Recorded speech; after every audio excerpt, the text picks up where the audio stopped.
ये सम है हमारा CSIR NET linear algebra December 2013 3 marks matrix and its properties पे बेस्ड।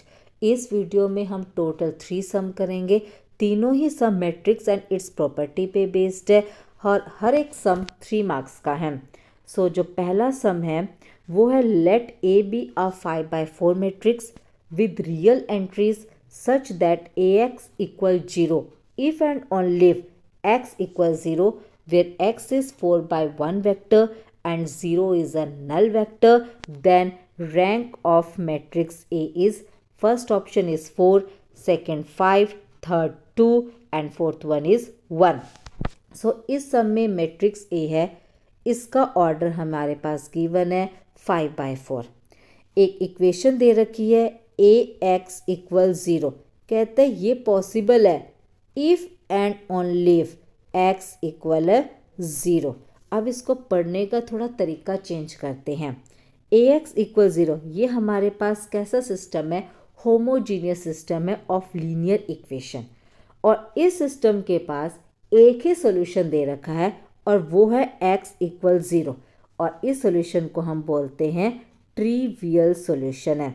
और हमारे पास एक रिजल्ट होता है और वो ये है होमोजीनियस सिस्टम के पास जस्ट ओनली ट्रिवियल सोल्यूशन एक ही केस में पॉसिबल है जब मैट्रिक्स का जो रैंक है वो नंबर ऑफ अननोन्स के इक्वल आए। अननोन्स का मतलब नंबर ऑफ कॉलम्स के इक्वल आए, और मैट्रिक्स का ऑर्डर है 5/4 यानी कि नंबर ऑफ कॉलम्स है 4, तो यानी कि मैट्रिक्स का रैंक हो गया 4, यानी ऑप्शन ए इज करेक्ट। सो ये था हमारा फर्स्ट सम। अब हम करेंगे इसका सेकंड सम। सो सेकंड सम के अंदर है एक मैट्रिक्स A जिसका ऑर्डर है n/n और n 3 या 3 से ग्रेटर है। इस मैट्रिक्स की जो एंट्रीज है वो AIJ फॉर्म में दे रखी है, और AIJ की वैल्यूज़ है BI² minus BJ² where I, J vary कर रहा है 1 2 से लेकर n तक, जहाँ पर n हमारा 3 या 3 से ग्रेटर है। For some distinct real numbers जो B1 B2 up to Bn आएंगे, सारे रियल नंबर्स है, सारे डिस्टिंक्ट है, देन इस तरीके की जो मैट्रिक्स होएगी A उसका हमें बताना है डिटर्मिनेंट। सो उसके लिए हमारे पास 4 ऑप्शन भी दे रखे हैं, option first, second, third and fourth है। सो यहाँ पर जो मैट्रिक्स का ऑर्डर था वो 3 या 3 से ग्रेटर था, तो यहाँ हमने मैट्रिक्स का ऑर्डर ले लिया 3 यानी n की वैल्यू ले ली 3। सो मैट्रिक्स हो गया 3/3 ऑर्डर का, जिसके अंदर जो भी एंट्रीज है वो AIJ की फॉर्म में दे रखी है, और AIJ की जो वैल्यू है वो है BI² minus BJ²। So I और J वेरी कर रहा था 1 2 से लेकर n तक, n यहाँ पर 3 है तो I, J वेरी कर गया 1 2 एंड 3 तक। तो यहाँ जो B1 बनेगा, B2 बनेगा, B3 बनेगा, तीनों ही डिस्टिंक्ट होंगे, तीनों ही कोई ना कोई रियल नंबर है। तो इस तरीके की मैट्रिक्स A का डिटर्मिनेंट निकालना है, तो उसके लिए मैट्रिक्स A के अंदर किस तरीके एंट्रीज है वो पता चल गई है हमें। तो अब हम मैट्रिक्स A प्रिपेयर करते हैं, फिर उसका डिटर्मिनेंट निकालेंगे। सो फर्स्ट एंट्री मैट्रिक्स की A1 1, अब इसके अंदर पुट करेंगे। सो B1² minus B1² which is 0। फिर A12 अगेन इसी में पुट करेंगे तो क्या बनेगा B1² माइनस B2²। फिर A13 बनेगा B1² माइनस B3²। इसी तरीके से बाकी की एंट्रीज हमने फुलफिल की। सो इस मैट्रिक्स की सारी डायगोनल एंट्रीज 0 है। मैट्रिक्स का ऑर्डर 3 विच इज़ ओड है। ऑल्सो A ट्रांसपोज कर रहे हैं माइनस A आ रहा है, it means matrix A is skew symmetric matrix of odd order, यानी अब हमें जो डिटर्मिनेंट निकालना है वो skew symmetric matrix of odd order का निकालना है, और हमारे पास डायरेक्ट रिजल्ट होता है कि अगर कोई मैट्रिक्स स्क्यू सिमेट्रिक है ऑफ ऑड ऑर्डर तो उसका जो डिटर्मिनेंट है वो हमेशा 0 होता है। तो यानी इसमें डिटर्मिनेंट आ गया मैट्रिक्स का 0, it means option C is correct. तो यहाँ हमारा सम सेकंड खत्म होता है। अब हम करेंगे इसका सम थर्ड। सो थर्ड सम की स्टेटमेंट है let A B 4/4 order invertible real matrix. Which of the following is not necessarily true. नीचे 4 स्टेटमेंट है, हमें बताना है कौन सी statement not necessary true. Not necessarily true का मतलब कुछ ऐसे केस आएंगे जिसमें कोई स्टेटमेंट ट्रू ना हो। सो फर्स्ट स्टेटमेंट है rows of A form a basis of R4।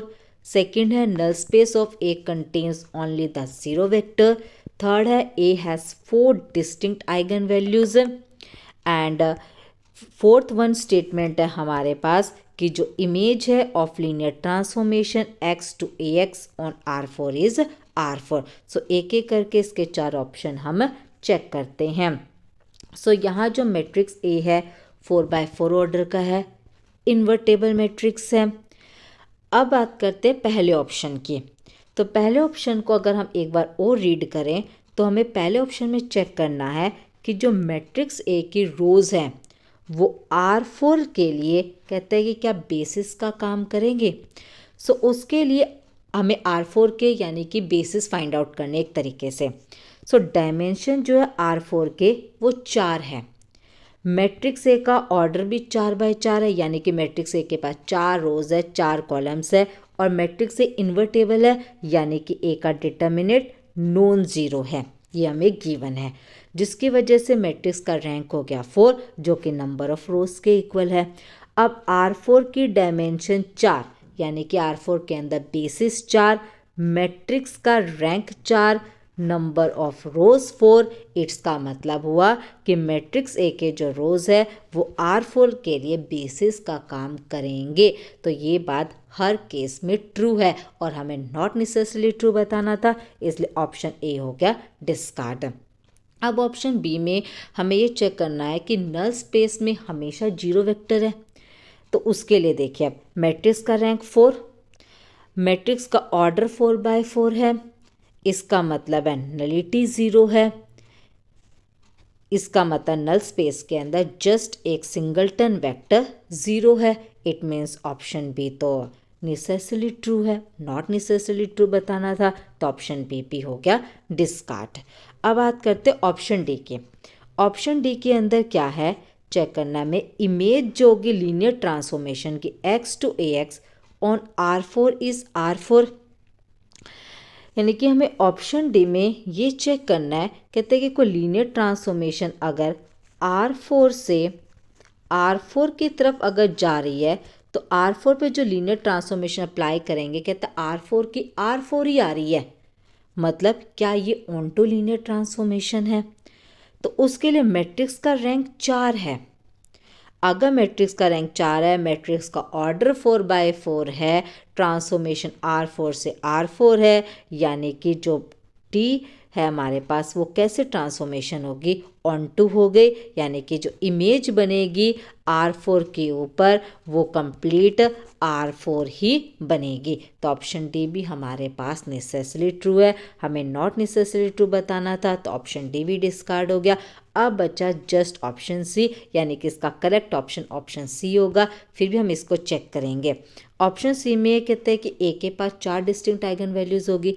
अगर मैं मैट्रिक्स को आइडेंटिटी मैट्रिक्स ले लूँ और इसके आइगन वैल्यूज चेक करें तो इसके आइगन वैल्यूज तो 1 1 1 1 है, यानी कि नॉट डिस्टिंक्ट आइगन वैल्यूज, यानी कि ऑप्शन सी हमारा नेसेसरी ट्रू नहीं है। तो ऑप्शन सी इसमें करेक्ट बनेगा, बाकी के ऑप्शन इसके होंगे डिस्कार्ड।